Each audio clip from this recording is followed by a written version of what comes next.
Hello, storytellers. Happy October, or whenever it is that you are viewing this video. Welcome to Foxfire Cottage. So if you've been following us for a while, then you recognize that I'm in a totally new recording space. I still have my handy dandy money tree nearby and some new plant friends over here. Or if you're new, then welcome anyway. My name is Beth Ball. I'm a fantasy author. You may know me from my work with D&D Duet, where I'm one half of the D&D Duet team. You might know me from my fiction, the Age of Azuria series. Perhaps we've run across one another on Twitter or on Instagram, or maybe you just wandered around the internet and then found your way here. But however it is that you arrived, I'm so happy that you're here. So today I wanted to talk a little bit about, pause on that.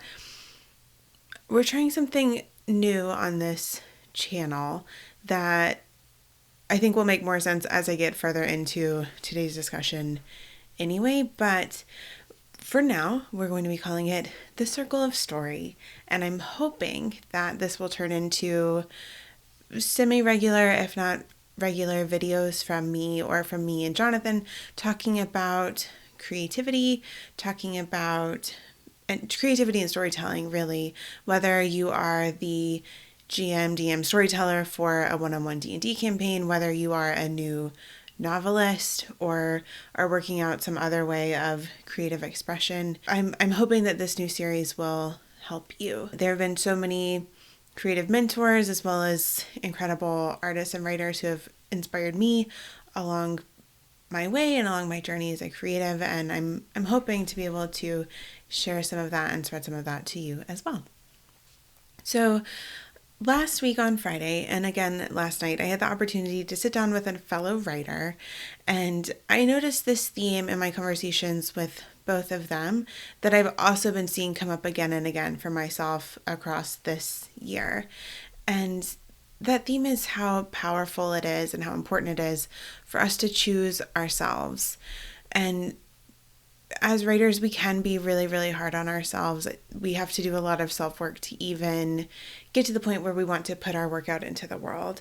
And in this case, I'm using writer and storyteller relatively interchangeably. So maybe you don't think of yourself as a writer and you think of yourself as a dungeon master for a one-on-one D&D campaign that you're starting with a best friend, child, or spouse that you've been feeling somewhat uncomfortable about. Or maybe you've always wanted to be a writer, you've always wanted to be a novelist, but are worried about putting your work out into the world. Whatever it is, we go through really similar creative blocks, really similar, even just creative anxiety might be the word, when we have something that we want to create that's kind of burning in our hearts to bring out into the world, and all these fears around what that's going to mean.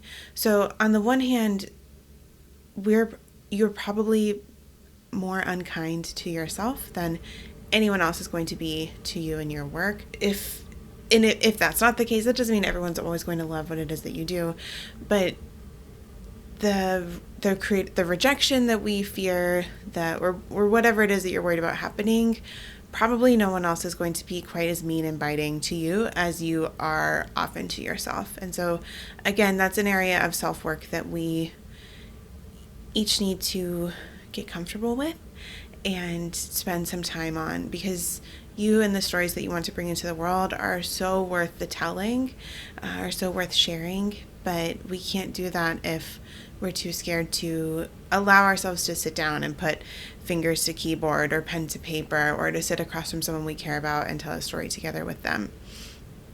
So whatever it is that's blocking you there, I'm not saying it's going to be super easy to get over. And we can talk about that more in future episodes of The Circle of Story. But for now, what I wanted to talk about is how difficult it is for us to choose ourselves, for us to believe in ourselves and our creative vision, our creative dream. So I know for me, over this past year, there have been projects that I've wanted to start or try. There's a serialized fiction project, for instance, that I'm really excited about starting. I almost have set up. I'm almost ready to share widely with the world, and I'll be sure to share it here when it's ready. But I first figured out that idea and how it would work and everything a year ago. And it was just last week that I really started making progress on what it would look like to bring that into the world. So why would it take me 12 months to take those steps? I know for me, whether it's my conscious or subconscious, it often becomes a question of, is this too good to be true? Or this is too good to be true is how it occurs to me. I'm sure that your subconscious will have its own kind of underlying, probably false belief about why something can't be the case.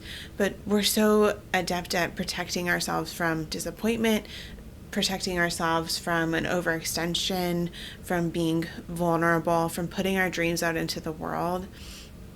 And we so often hold ourselves back. And of course, our dreams and projects will change over time. That's natural. So maybe you putting out your first novel, for instance, isn't going to look exactly like you hoped it would when you were 10. That doesn't matter. What I found for myself, what I've heard from so many other writers, is that the actual process of how our work comes out into the world, the timing of it, the way it looks, what it is, what it means to us, is so much better than anything that we would have imagined before, but it probably is going to be at least a little bit different. So, he's over here. I should introduce one of my partners in crime today, my dog Buck, and Caroline is over here. So if you hear puppying, that's them. They are really enjoying the hanging out with me in my new office, so that's really cute and fun. Anyway, so I guess I'd like to ask you to take a second to, pause the video or something, journal, talk to yourself about it, go for a short walk, something. What are the dreams that you've put on hold? And why? And more specifically, what are the dreams or projects or the truths that part of you believes and wants to see happen, but the rest of you thinks that that's too much or too good to be true, not possible for you because reason, whatever that is. I don't know. For me and for Jonathan, there are some changes and shifts that we've been wanting to make with our project here at Grove Guardian Press that I'm really thinking of as creative expansion. But parts of our work, parts of what we're putting out into the world on a monthly basis, for instance, are going to look a little bit different. And that's hard. I was doing some work around this yesterday, and for me, part of that fear is of disappointing people. So if someone's been relying on me to create in a certain way or make something, whatever that is, I don't want to be the one to let them down if they need this project from me. But what's actually happening outside of my subconscious fears is, or at least how I see it, you're welcome to see the world of creation and creative ideas however you wish. How I see it is that these ideas, stories, entities appear to us or manifest themselves to us and ask to be brought into the world. Elizabeth Gilbert talks about this really beautifully in Big Magic. I often think of it as an idea fairy or a story fairy, but for me it's like this burning story that needs to be told, and it kind of whisks me along on a journey as I go. And so often the person who most needs the story is me. And that's part of choosing ourselves too. Maybe your writing or story isn't going to do anything. Maybe it doesn't serve a purpose, whatever that is, whether it's something practical, whether it's financial, I don't know what other, anyway, fill in the blank there.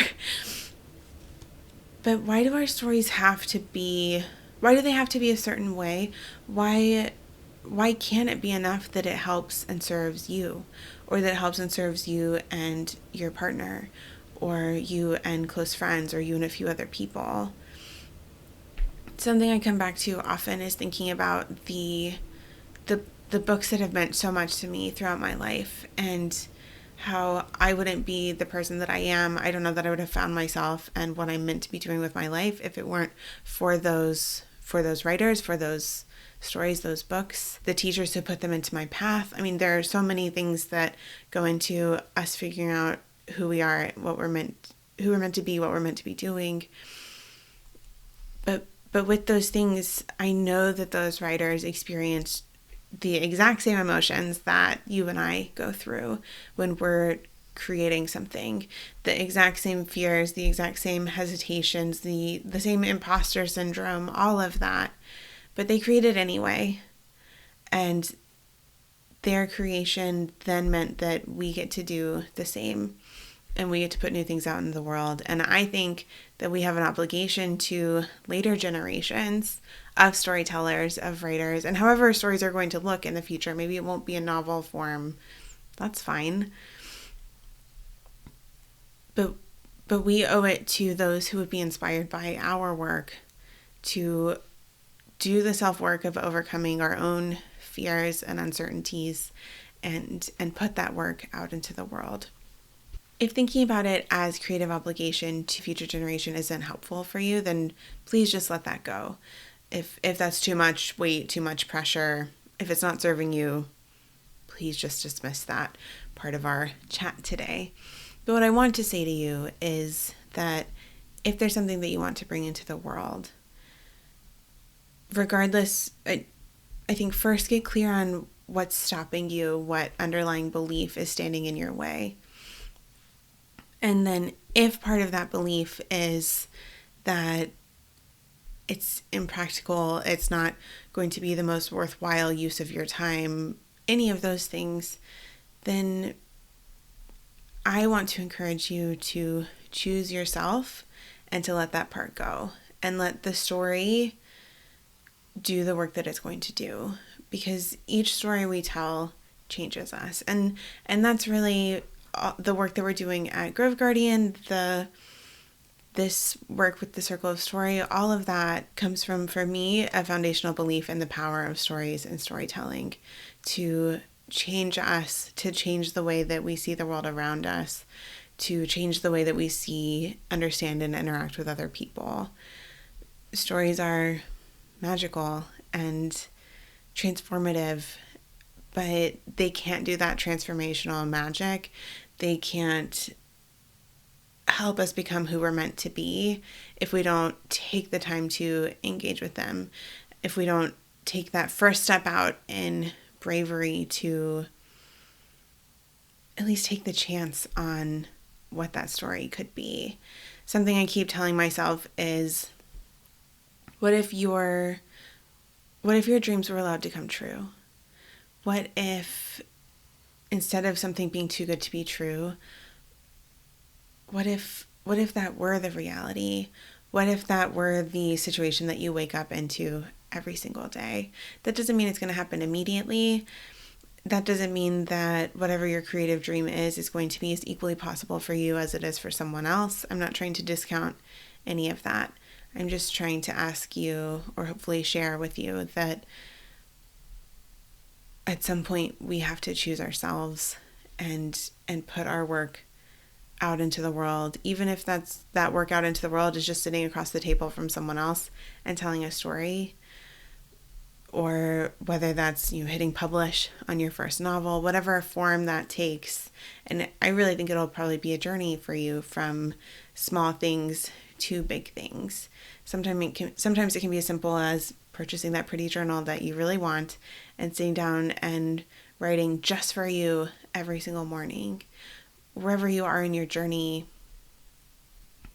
the place where you could be a year from now is going to be totally different than you could possibly imagine. I think that we all know that that's true after this past almost 2 years at this point. And I'm in October 2021, in case it doesn't show up somewhere below. I can't remember. Anyway, I hope that helps. I hope that you will find ways of choosing yourself and your creative dream and your work. There will be a link in the show notes below for if you are experiencing creative blocks. I have a course in partnership with the Storytelling Collective where you can work through that over the course of a month with lots of journaling and prompts and some practice with setting creative goals. I would also I'll also link to posts on, relevant posts and things will be at the bottom of this video. I really hope that this has helped you, and I'm excited to share more ideas like this with you in the very near future. Thanks so much.